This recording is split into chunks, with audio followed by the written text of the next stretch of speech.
ท่านทั้งหลายงานศพนั่นเป็นงานที่เฮาบ่ได้ตั้งเนื้อตั้งตัวแต่ว่าบ่ว่าเฮาจะเตรียมพร้อมหรือบ่เตรียมพร้อมก็ตามวันหนึ่งงานอย่างเอี้ยจะเกิดขึ้นในบ้านในจองของเฮาถึงแม้เฮาจะอ่อนแอถึงแม้เฮาจะเข้มแข็งถึงแม้เฮาจะเป็นผู้รู้ผู้ลับถึงแม้เฮาจะโง่เง่าเต่าตุนอย่างไรก็จังเตอะถึงแม้เฮาจะมั่งคั่งร่ำรวยมหาศาลหรือยากจนเข็นใจเป็นตุ๊กตาแม้กระทั่งว่าเฮาจะเป็นพระเจ้าจักรพรรดิและหรือเป็นพระสัมมาสัมพุทธเจ้าทุกท่านทุกคนทุกตนทุกตัววันหนึ่งจะมาปะงานอย่างเอี้ยคืองานศพงานซึ่งบ่มีไผพาธนาให้เกิดขึ้นแต่บ่มีไผปฏิเสธได้บ่เร็วก็จ้าตามทั้งหลายจะได้นั่งอยู่ในบรรยากาศอย่างเอี้ยคนทุกคนที่เฮาฮักคนทุกคนที่เฮานับถือคนทุกคนที่เฮาห่วงหาอะไรในที่สุดต่างคนต่างก็จะเดินทางมาถึงวันนี้คือวันสุดท้ายที่ปลายทางของสิ่งมีชีวิตที่เรียกว่าคนบ่มีไผปฏิเสธสิ่งนี้ได้ท่านทั้งหลายเฮาทุกคนมีนัดสุดท้ายเหมือนกันหมดนั่นคือมีนัดกับพญามัจจุราชทันนี้ที่เฮาเกิดมานั่นเป็นทรงหมายนัดให้เฮาคนละใบคนละใบคนละใบถ้าท่านทั้งหลายรับการตายบ่ได้แสดงว่าท่านทั้งหลายกำลังเข้าใจผิดเพราะทันทีที่ท่านเกิดสัญญาที่ว่าท่านจะตายท่านก็ได้เซ็นกับพญามัจจุราชไว้เรียบร้อยแล้วดังนั้นเมื่อวันหนึ่งมีไผคนใดคนหนึ่งล่วงลับดับขันไปกันทั้งหลายมีหน้าที่ที่จะต้องยอมรับความจริงว่าอันนี้ละเป็นสัจธรรมของสิ่งมีชีวิตซึ่งเป็นสังขารชนิดหนึ่งบ่มีไผหนีพ้นกันทั้งหลายทุกคนที่เกิดมาในโลกลานี้บ่ว่าจะในฐานะอย่างใดในยศศักดิ์อย่างใดในสติปัญญาระดับใดในบุญกุศลมากน้อยแค่ไหนเพศหญิงเพศชายหรือสมณเพศทุกคนกันทั้งหลายล้วนแล้วแต่มีความตายเป็นเบื้องหน้าเหมือนกันถ้าท่านทั้งหลายยอมรับการตายบ่ได้แสดงว่าท่านทั้งหลายกำลังเข้าใจผิดอย่างมหาศาลเพราะอันความตายนั่นมันเป็นสิ่งหลีกเลี่ยงบ่ได้สำหรับคนที่เกิดมาแล้วฉะนั้นเมื่อความตายเกิดขึ้นเฮาบ่ควรลบเฮาบ่ควรเลี่ยงสิ่งที่เฮาจะต้องเนี่ยก็คือลุกขึ้นมาเฉิดหน้าสบตากับความตายเนี่ยพอมันชัดๆมันเป็นอย่างไรอันนี้กับความตายมันเป็นอย่างนี้เกิดขึ้นกับคนที่นอนอยู่ในโลงแล้ววันหนึ่งก็จะเกิดขึ้นกับคนที่อยู่นอกโลงอย่างเฮากันทั้งหลายถ้าท่านบ่ชอบความตายท่านก็ต้องบ่ชอบความเกิดถ้าท่านชอบความเกิดท่านก็ต้องพร้อมที่จะยอมรับความตายเพราะความเกิดความตายเป็นดังหน้ามือกับหลังมือกันทั้งหลายเฮายกมือขึ้นมาถ้าหันใส่หน้ามือหลังมือติดมาแล้วเฮากำผ้าโตขึ้นมาหนึ่งเทียนคมผ้ากับสันผ้ามันติดมาต่อกันเฮาดึงต้นไม้ขึ้นมาหนึ่งต้นถ้าท่านทั้งหลายชอบดอกมันดอกกับหากมันก็ติดกันมาถ้าท่านไปป่าไปแดท่านดึงเห็ดขึ้นมาหนึ่งดอกท่านทั้งหลายดอกเห็ดกับตีนเห็ดติดต่อกันมาพระพุทธองค์ตรัสเอาไว้ว่าทันทีที่ฝนตกลงมาในตอนกลางคืนแล้วรุ่งเจ้าเห็ดดอกหนึ่งโผล่พ้นผิวดินขึ้นมาสิ่งที่จะติดเห็ดมาแน่ๆก็คือผงคลีธุลีดินความข้อนี้ฉันใดทันทีที่เขาโผล่ออกจากต้องแม่มาความตายติดกับชีวิตเฮามาพร้อมกันท่านทั้งหลายความตายเป็นสิ่งที่ได้มาโดยที่ทุกคนบ่มีทางปฏิเสธฉะนั้นแล้วสิ่งที่เฮาควรจะทำเมื่อมีคนล่วงลับดับขันขึ้นมาในบ้านในจองของเฮาหรือในครอบครัวของเฮา สิ่งที่เขาควรทำก็คือซบตากับความตายถ้าท่านบ่ซบตากับมันเดี๋ยวมีคนอื่นตายท่านก็จะอ่อนแอแบบเดิมแล้วยิ่งมีลูกนักยิ่งมีหลานหลายเขาจะต้องเสียใจกันกี่ครั้งกี่หนแต่ถ้าเขาลุกขึ้นมาตัดสินใจว่าเอาละจะได้ไม่กันนี้บอกป้นละข้าพระเจ้าจะขอพ่อละมันเป็นอย่างใดอันความตายนี่เมื่อตัวเจ้าพระสงฆ์เป็นมาเตะเขาฟังดีศึกษาหูทะลุพุโปร่งถือโอกาสว่านี่ละเขาจะได้เฮียนขั้นสำคัญที่สุดในชีวิตเกิดเป็นคนนั้นเขาเคยเขาเฮียนกันมาตั้งแต่อนุบาลจนกระทั่งจบปริญญาตรีกินเวลาของชีวิตเขานับ20 ปีปั่นทั้งหลายแต่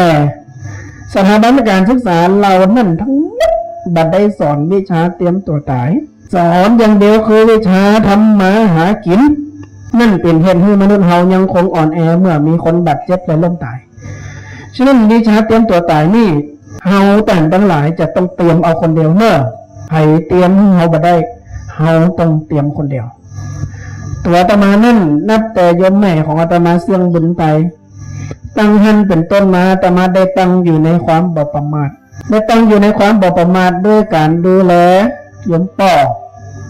ดูแลญาติพี่น้องอย่างดีที่สุดเต้าตีลูกของป่อลูกของแม่คนหนึ่งจะพึงทำได้อันเนี้ยมันเป็นหน้าที่ของโลกกันทั้งหลายคือพ่อแม่ได้อยู่ดีกินดีเมื่อลูกได้อยู่ดีกินดีก็คือพ่อแม่ได้อยู่ดีกินดีเมื่อลูกมียศมีศักดิ์ก็คือพ่อได้มียศมีศักดิ์เมื่อลูกได้มีชื่อมีเสียงก็คือพ่อได้มีชื่อมีเสียงเมื่อลูกได้ทำบุญทำกุศลก็คือพ่อได้ทำบุญทำกุศลเมื่อลูกได้เข้าเฝ้าเจ้าฟ้าเจ้าแผ่นดินก็คือพ่อได้เข้าไปตัวเมื่อลูกได้ไปต่างประเทศต่างบ้านต่างเมืองก็คือพ่อได้ไปได้กินอิ่มได้นอนอุ่นมีความสุขสนุกสนานตลอดเวลาติดมาซื้อผ้าซื้อขวดแจกกันคนละชุดตีน้องทุกคนได้หนึ่งได้ท้องเหมือนกันหมดตีล่อตากินในตานหลวงเป็นเจ้าภาพร่วมกันตานกฐินวัดศรีศักดารามทุกปีก่อนหน้านั้นตาเป็นเจ้าภาพทำบุญฮือตานเรียกว่างานไหนงานนั่นได้กินในตานหลวงกันครบทุกงานตันทั้งหลายเพราะฉะนั้นตันทั้งหลายเตตามาเหล่านั้นนี่ก็จะบอกว่าเฮาตันทั้งหลายต้องตั้งอยู่ในความบ่ประมาทเฮาฮักไผเฮาเคารพไผ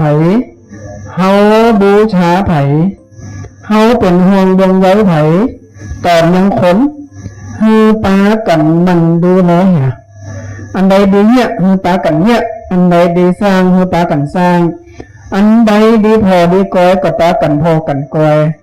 จะฮือคนที่เฮาฮักได้อยู่ดีกินดีก็ปากันเนี่ยหะฉะนั้นอาตมาถึงบอกกับญาติพี่น้องตันทั้งหลายว่าบ่ต้องห่วงใยอย่างเน้อเป็นไปดีเป็นไปสบายตอนยังอยู่ยังคนก็อู้ได้เลยว่าเป็นเจ้าบ้านติดจกดีที่สุดคนหนึ่งชีวิตบอกว่าจะจากไปจ้าจะจากไปเร็วบ่มีหยังต้องเสียใจเพราะหยังอันใดติดกวนใดเป็นใดแล้วหมดแล้วตันทั้งหลายอันใดติดกวนมีเป็นมีหมดแล้วตันทั้งหลายบ้านเฮือนก็อยู่เป็นลักเป็นฐานหน้าที่การงานก็เป็นทรัพย์เป็นสีลูกหลานตานเต้าขึ้นถึงฝั่งทั้งหมดเพราะฉะนั้นนี่คือบุญกุศลที่ก้มจูอุดหนุนเป็นส่วนตัวเมื่อเป็นสิ่งบุญไปก็ถือว่าเป็นการไปตามนั่นตามธรรมอันเป็นธรรมดาของสิ่งในชีวิตที่เรียกว่าคนเน้อกันทั้งหลายพระพุทธเจ้าของเขานั่นเป็นตัดเอาไว้ว่าอนิจจาวตะสังขารา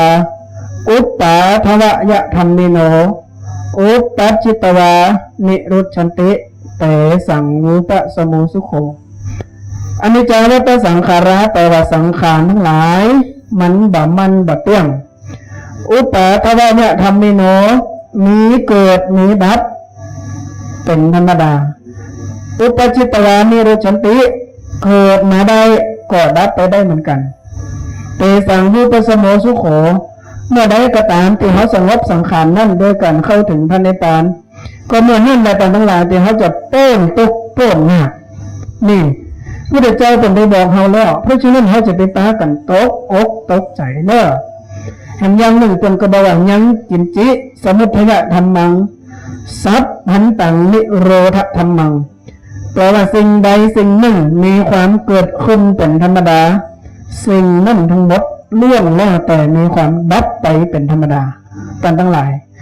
ต้องยอมรับธรรมดาคือความเกิดความตายนี่ให้ได้ถ้าเขายอมรับได้วันหนึ่งเขาก็จะผ่านมันไปได้ถ้าเขายอมรับบ่ได้เขาก็จะบ่เข้มแข็งตั้งตั้งหลายต้องการที่จะเชิดหน้าขึ้นมายอมรับสัจธรรมเพราะวันหนึ่งตั้งหน้าบ่ว่าตนบ่ว่าตัวก็จะเหมือนกันดังเอี้ยวันนี้เขามาร่วมงานตนวันหนึ่งตนก็จะไปร่วมงานตัวเขาจะต้องเตรียมเนื้อเตรียมตัวตั้งตั้งหลายจะไปเตรียมตัดจัดฉลองวันเกิดต้องเตรียมตัวตายให้พร้อมอาตมามีเรื่องเล่านะของตู้เจ้าที่เบตอยู่รูปหนึ่งเป็นตู้อุ้ยอายุ80 ปีทุกคืนก่อนนอนเป็นจะจิบน้ำชาหลังจากจิบน้ำชาเรียบร้อยแล้วเป็นจะล้างถ้วยชาด้วยตัวของตนลูกศิษย์ซึ่งเป็นเน้นแม่ก็สงสัยมามื่อแล้วว่าทำไมเป็นบ่ให้คนอื่นล่างวันหนึ่งก็เลยเข้าไปกราบขอความรู้ว่าหลวงปู่ครับถ้วยชาตัวหลวงปู่จิบนี่เพื่อนนี่เจ้าให้เก้ากับผมล่างก็ได้ทำไมหลวงปู่ต้องมาเนี่ยคนเดียวต่างทั้งหลายหลวงปู่ก็บอกว่าลูกเน้นเหรอตู้หลวงปู่ต้องล่างถ้วยชาคนเดียวทุกคืนก่อนนอนบันเหลียวได้หูไผ่มาล่างที่หลังเพราะหลวงปู่บอกว่าวันพึ่งนี่เจ้าหลวงปู่จะได้ตื่นขึ้นมาจิบชาเห็นรอบหนึ่งก่อนเพราะฉะนั้นถ้ากินชาคืนนี้แล้วหลวงปู่ก็จะล่างถ้วยชาของหลวงปู่ให้มันจบไปหาว่าห้องจะเหี้ยวันนี้มันมีพึ่งนี่มันจะมีก่อนห้องนี้หรือจะแม่เขาบอกว่าอันยังจะมาถึงกลกันตั้งหลายนี่คือการตั้งอยู่ในความบ่ประมาทและเมื่อเขาจะตั้งอยู่ในความบ่ประมาทเขาต้องใช้ชีวิตทุกวันเหมือนหนึ่งว่ามันเป็นวันสุดท้ายเมื่อใดมันเป็นวันสุดท้ายก็หันมาพอพ่อแม่พี่น้องคงเห็นเขาไผ่ที่เกี่ยวดองหนองโยกปากันปัดกันปัวปากันดูแลปากันปนนิบัติพัดเวฮือดีที่สุดตอนทั้งหลายถ้าทำได้ดังอื่นนี้ยังต้องเสียใจแห่งยังหนึ่งในสมัยพุทธกาลมีลูกศิษย์เอกของพระสัมมาสัมพุทธเจ้าชื่อว่านางวิสาขามหาอุบาสิกาตอนทั้งหลายนางวิสาขามหาอุบาสิกานี่เป็นเศรษฐินีได้อุปถัมภ์บำรุงพระพุทธเจ้าและพระภิกขุสังฆเจ้าเมื่อไปวัดทุกวันที่นี่ถึงแม้จะเป็นศิษย์อุปถัมภ์รับใช้พระพุทธเจ้าใกล้ชิดแค่ไหนก็ตามแม้จะเป็นพระโสดาบันบุคคลซึ่งได้ดวงตาเห็นธรรมแต่ว่าวันหนึ่งเมื่อลูกของนางวิสาขามาเสี่ยงบุญไปนางวิสาขาก็อดโศกอดเศร้าบ่ได้ทรงสถานตานสากลูกแล้วก็ให้ไปหาพระพุทธเจ้าพระพุทธเจ้าก็ถามว่าให้อะไรมาลูกนางวิสาขาซึ่งเป็นศิษย์เอกของพระพุทธเจ้าก็ตอบว่าข้าเจ้าเพิ่งจะเสียลูกอันเป็นสุดที่ฮักไป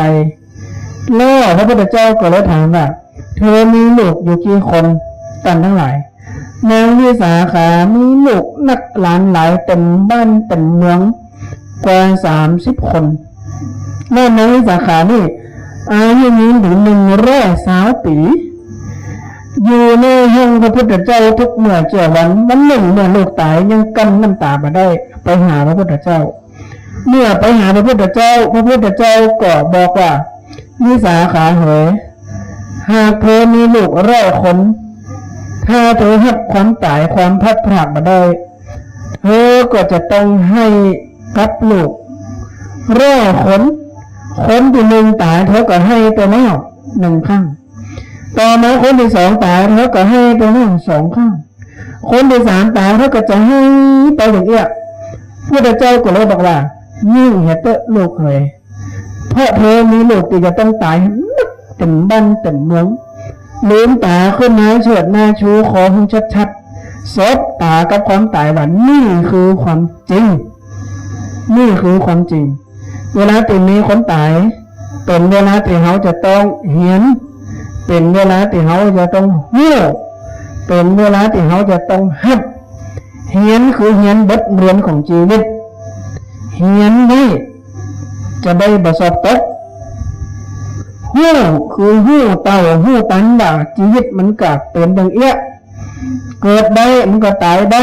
ตายเร็วก็ตายจ้าบ่ตายก่อนก็ตายหลังเห็นหู้หัดก็คือหัดสิ่งที่เกิดขึ้นไว้เตะว่ามันเป็นความจริงสิ่งหลีกเลี่ยงแบบต้นแล้วแต่กันทั้งหลายนักปราชญ์เป็นว่าบ่มีฝนตกตลอดคืนบ่มีพายุพัดตลอดวันในที่สุดแล้ว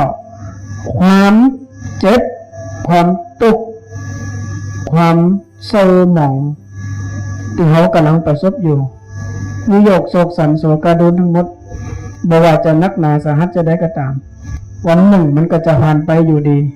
เหมือนเมื่อครั้งหนึ่งอาตมาเคยปะมาแล้วอาตมาเสียปีอ้าย1 ปีอาตมาก็เสียแม่แล้วหลังจากนั้นอาตมาก็มีความเข้มแข็งพอสมควรก็สามารถที่จะเผชิญหน้าความจริงได้อยู่เป็นรักเป็นชัยคือปีคือนอกคือพุทธศาสนิกชนมาได้จนทุกวันนี้ถ้าในบ้านในจองของอาตมาบอกเคยมีคนตายอาตมาก็บอกให้เหมือนกันว่าอาตมาจะรับความจริงได้ก่อนฉะนั้นท่านทั้งหลายให้จำกรรมพระพุทธเจ้าไว้พระพุทธเจ้าเป็นบอกว่าทุกขังอริยสัจจังความทุกข์เป็นความจริงอันประเสริฐที่ว่ามันประเสริฐก็เพราะว่าเมื่อมันเกิดขึ้นเมื่อมันจะแยกให้เขาเข้าใจโลกเข้าใจชีวิตเข้าใจธรรมะแล้วเมื่อเขาเข้าใจแล้วเขาต้องบอกตัวกายว่าข้าเจ้าจะต้องบ่ประมาทเห็นต่อไปกระผมจะต้องบ่ประมาทเห็นต่อไปความชั่วรีบหนีความดีรีบใกล้ตันทั้งหลายต้องรีบทำทันทีถ้าเจ้าไปบัดนั้นได้ทำพุทธเจ้าตรัสว่าอัจเฉวะกิจจมาตัปปังโกชัญญามรณังสุเวควรทำวันนี้ให้ดีที่สุดเพราะเขาบอกว่าความตายอาจจะมาถึงในวันพรุ่งนี้ก็เป็นได้นี่คือสัจธรรมของชีวิตซึ่งเป็น1 ใน 5ของสัจธรรมที่พระสัมมาสัมพุทธเจ้าเตศเอาไว้ว่าเกิดมาเป็นคนจะตะเหมือนกันหมดมีบ่เปิ้นเรื่องบ่ได้นั่นก็คือ1เขาทุกคนมีความแก่เป็นธรรมดาล่วงพ้นความแก่ไปบ่ได้2เขาทุกคนมีความเจ็บป่วยเป็นธรรมดาล่วงพ้นความเจ็บป่วยไปบ่ได้3เขาทุกคนมีความตายเป็นธรรมดาล่วงพ้นความตายไปบ่ได้4เขาทุกคนมีความพลัดพรากจากคนรักของรักเป็นธรรมดาล่วงพ้นความพลัดพรากไปบ่ได้และ5เขาทุกคนมีกรรมเป็นสมบัติของตัวเก่าใครทำอย่างใดมาดีก็ตามชั่วก็ตามจะต้องหับเอาสมบัติคือกรรมตัวเก่านั้นไว้กับเนื้อกับตัวไผ่ฮับเตือนกับบ่ได้ตามทั้งหลาย5ประการนี้ท่านทั้งหลายต้องเงยหน้าเงยตาขึ้นมาศึกษาเหี่ยมันถึงเป็นอย่างเอี้ยท่านทั้งหลายเงยหน้าเงยตาศึกษาให้เข้าใจให้จำกระจ่างเมื่อจำกระจ่างแล้วหลังจากนั้นดำเนินชีวิตต่อไปนะชีวิตมันจะต้องไปต่อถึงแม้เขาจะล่มลงมาความขมำหงายลงไปเหมือนถูกขวางด้วยกองบดินเกเจ็บเห็นล้มเห็นตายแต่วันพรุ่งนี้เขาต้องเดินทางต่อไปจะไปจุกจะไปแจ้อยู่หันชีวิตตามใดบ่ตายต้องดินต่อไปและไม่ว่าจะดินดีหรือดินบดีก็ตามถึงที่สุดแล้วดินดีที่สุดเหมือนพระสัมมาสัมพุทธเจ้าก็เติบตายตามทั้งหลาย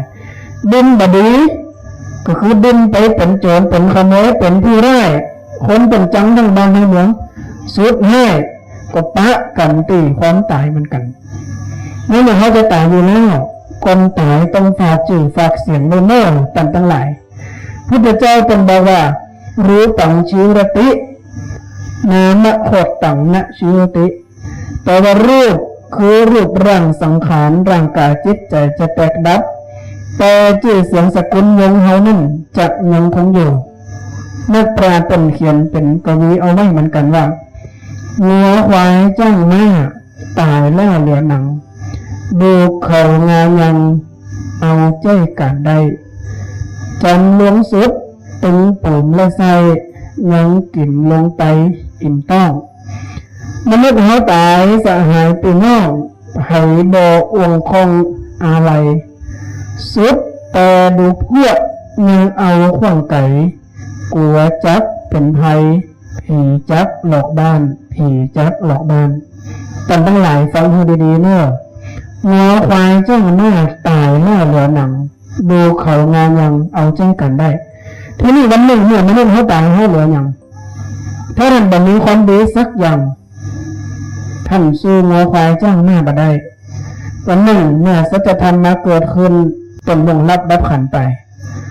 ต้นถึงแม้จะบ่อยู่แต่ชื่อเสียงของตนจะยังคงอยู่เพราะได้ฝากชื่อฝากเสียงเอาไว้หมดแล้วเมื่อเป็นผู้นำชุมชนได้เป็นผู้ช่วยผู้ใหญ่บ้านอยู่หลายสมัยได้พัฒนาบ้านจองห้องหอให้มีความเจริญก้าวหน้าเป็นตีฮักตีหุ่มของพี่น้องชาวบ้านแล้วนอกจากนั้นก็ได้อุทิศตนเป็นตีปรึกษาช่วยเหลือเกื้อกูลคนนั่นคนนี้จนกระทั่งนับได้ว่าเป็นบุคคลสัพพัทธิกะบุคคลคือเป็นมนุษย์สารพัดประโยชน์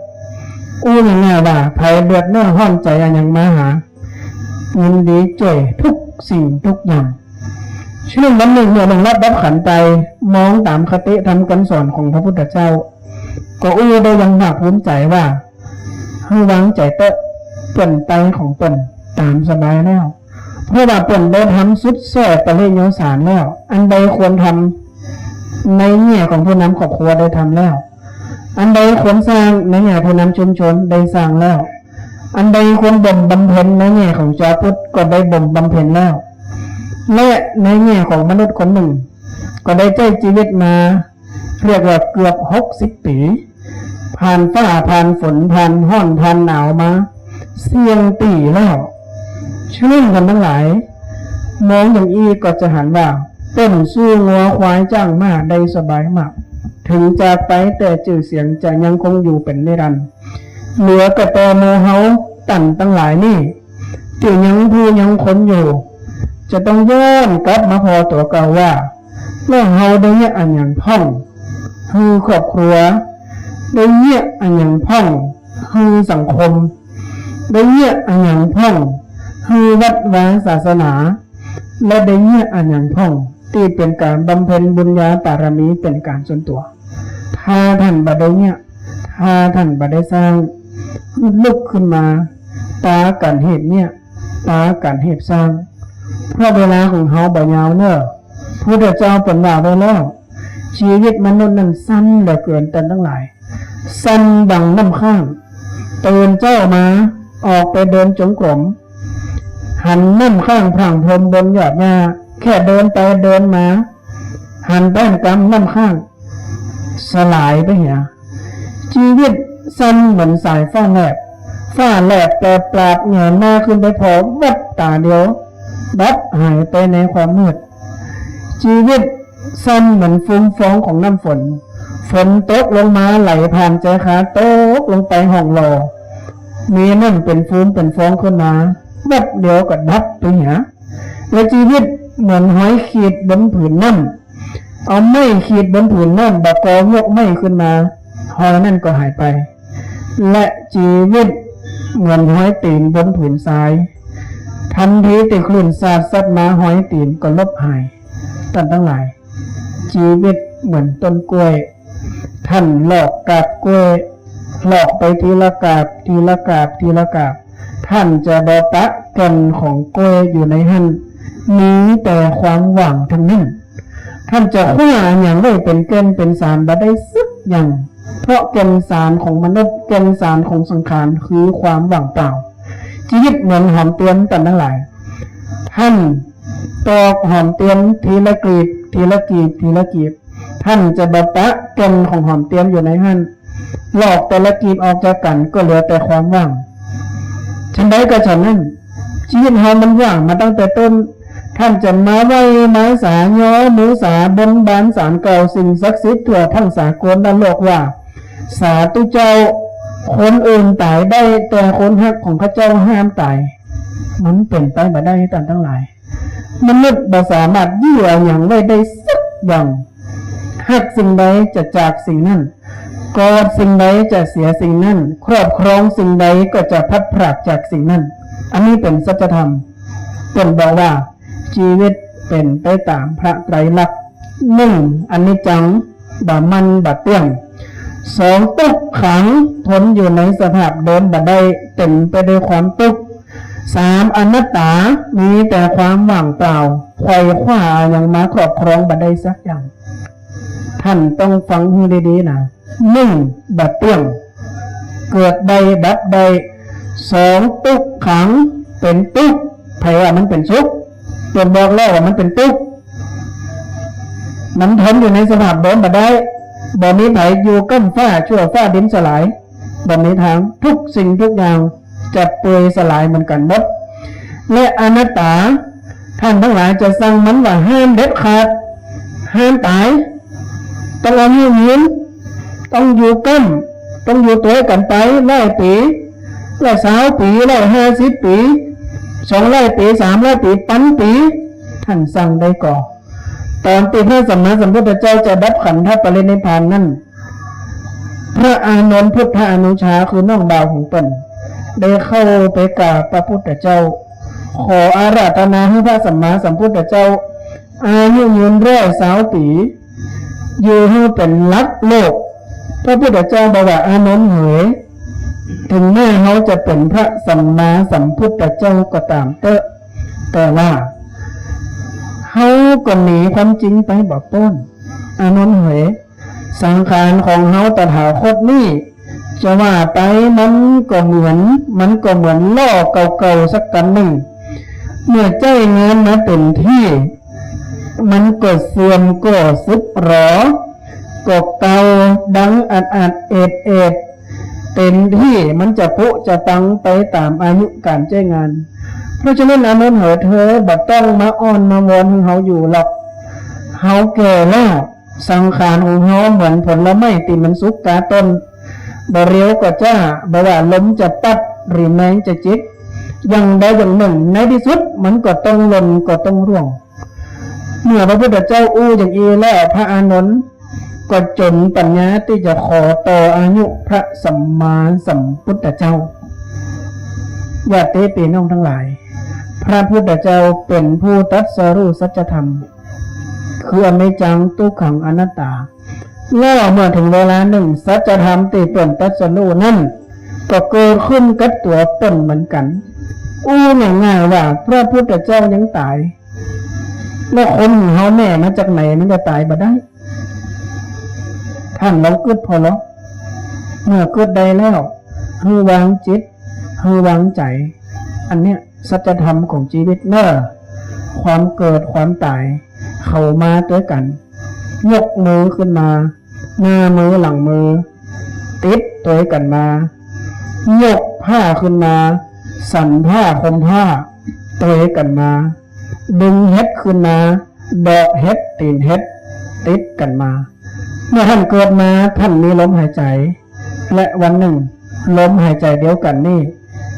ก็จะนำท่านจากโลกนี้ไปก็ลมหายใจนั้นนะยังให้ท่านมีชีวิตและการสิ้นลมนั่นเองก็ยังให้ท่านบ่มีชีวิตสรรพสิ่งมันเป็นมาอย่างอีตันทั้งหลายมันเกิดใดมันดับใดทุกสิ่งทุกอย่างที่เฮามองเหมือนความมั่นคงนั่นแต่ที่จริงบ่มีหยังเตี้ยงมั่นสักอย่างมันเป็นเพียงความชั่วคราวที่ดูมั่นคงบ่มีหยังมั่นคงให้จำไว้บ่ว่าคนบ่ว่าเงินบ่ว่าสมบัติบ่ว่าชื่อเสียงบ่ว่ายศศักดิ์อัครฐานทุกสิ่งทุกอย่างบ่มีหยังมั่นคงสักอย่างสมบัติบรรดามีทุกสิ่งทุกอย่างในโลกเปรียบเสมือนพยับแดดเวลาเราเดินต่างไกลขับรถไปหันพยับแดดเต็มบุบบับอยู่กลางถนนบางข้างกว้างใหญ่ไพศาลเหมือนทะเล